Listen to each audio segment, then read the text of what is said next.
Que t'as déjà vu le film Insaisissable où ils passent le contrôle de sécurité, ils arrivent à cacher une carte sur eux dans tous les sens et le mec les contrôle comme ça, il les palpe et à aucun moment il voit la carte.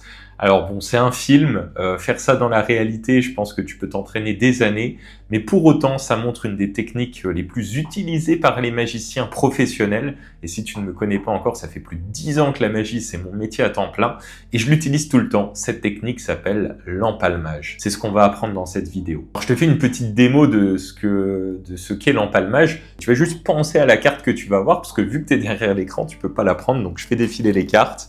Voilà, admettons cette carte, je te laisse la retenir. Tu as choisi une carte qui était en plein milieu du jeu, et déjà là, maintenant, je peux te dire que tu as choisi le 9 de trèfle. C'est pas mal, hein? Et tu sais quoi, ce qui est fort, c'est que en plus de te dire quelle carte tu as choisi, je peux juste te montrer quelque chose, c'est que dans la poche, depuis le début, j'ai une carte et que c'est le 9 de trèfle.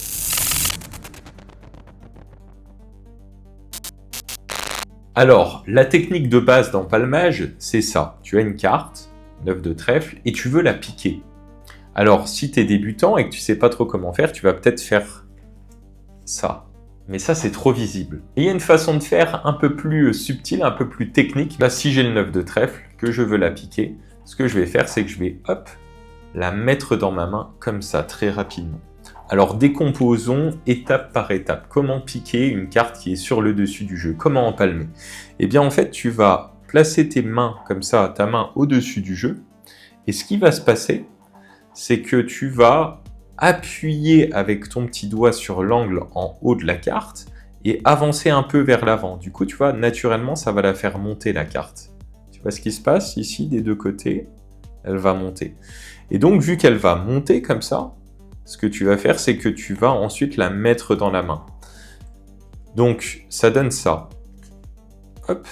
Et vu qu'elle passe dans la main, tu peux ensuite partir avec cette carte en dessous du jeu et étaler les cartes, par exemple. Et tu vois, la carte va être visible ici, mais pas pour les spectateurs de face. Donc, c'est la technique que j'ai employée juste avant qui m'a permis de connaître la carte que tu avais pensée. Parce que je l'ai empalmée, mais depuis le milieu du jeu. Décomposons étape par étape. Tu tiens le jeu en main gauche de cette façon-là. Je suppose que si tu regardes cette vidéo, tu connais cette position de base pour tenir le jeu de cartes. Sinon, on va voir le tuto que j'ai fait. Une fois que c'est fait, tu vas prendre ta main droite comme ça. Et pendant un temps faible, pendant que les spectateurs relâchent leur attention, pendant qu'ils pensent que soit le tour est fini, soit que tu es en train de parler d'autre chose, soit que tu leur poses une question, sur un temps faible, tu vas faire ce mouvement. Appuyer sur le coin en haut à droite avec le petit doigt. Et là, la carte va partir et monter dans la main. Et après, tu peux retenir le jeu de cartes de cette façon-là. Et là, on dirait qu'il n'y a rien dans ta main, mais il y a bien une carte. Et donc, une fois que tu es dans cette position, pareil, en détournant leur attention, en leur parlant d'autre chose, en leur posant une question, tu vas lentement amener ta main vers la poche, ou même tu peux même le faire sur un temps fort, mais il faut que tu te sois suffisamment entraîné, donc un temps fort quand l'attention des spectateurs est vraiment concentrée. Tu vas vers ta poche, comme ça, non, je suis pas comme ça, hein. Faut s'entraîner déjà à juste tenir une carte dans la main pour bien faire cette technique. Et là, je vais dans la poche, comme ça, glisser ma main, et je vais pas ressortir la carte comme ça. Quand la carte sort de ma poche, si jamais je la sors dans ce sens, on pourrait se dire « Ah oui, elle était comme ça ». Alors que si je la sors dans ce sens, on pourrait se dire « Elle tient pas dans sa main », tu vois. Je te refais étape par étape. Je veux piquer cette carte, je te dis c'était quoi la carte déjà que tu as choisie? Ah, c'était ça. Ok, regarde, dans ma poche, juste là, j'ai une carte. Le 9 de carreau.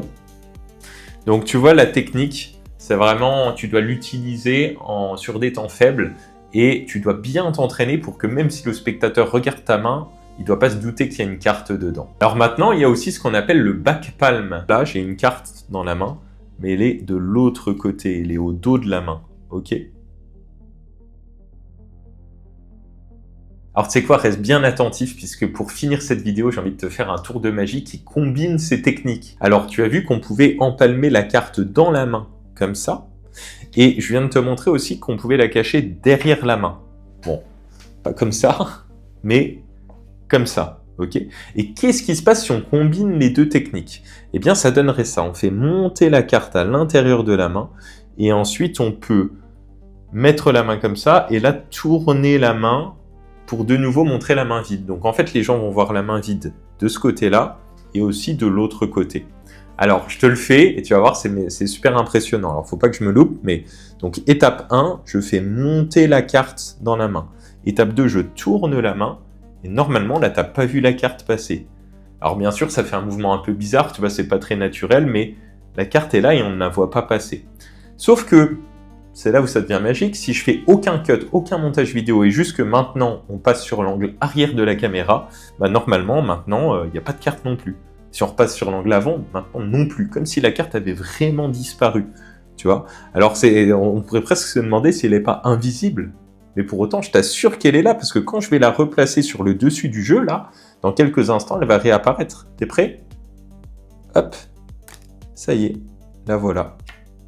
Je t'ai menti, parce que là, j'ai pas utilisé les 2 techniques qu'on a vues précédemment. J'ai utilisé une 3e technique que je t'apprends dans la vidéo, qui est 3 techniques pour faire disparaître une carte. Je t'invite à aller la voir si tu veux comprendre comment ça fonctionne. Va voir cette vidéo, je te la mettrai peut-être à la fin de celle-ci, ou n'hésite pas à aller checker dans la playlist des tutoriels. Dernière chose, si tu veux aller plus loin dans l'apprentissage de la magie, apprendre des techniques un peu plus avancées, rejoindre une communauté de magiciens pour arrêter d'être seul dans ton coin, je t'invite à cliquer sur le lien dans la description et à rejoindre le groupe Discord. Sur ce, je te dis à tout de suite de l'autre côté du miroir.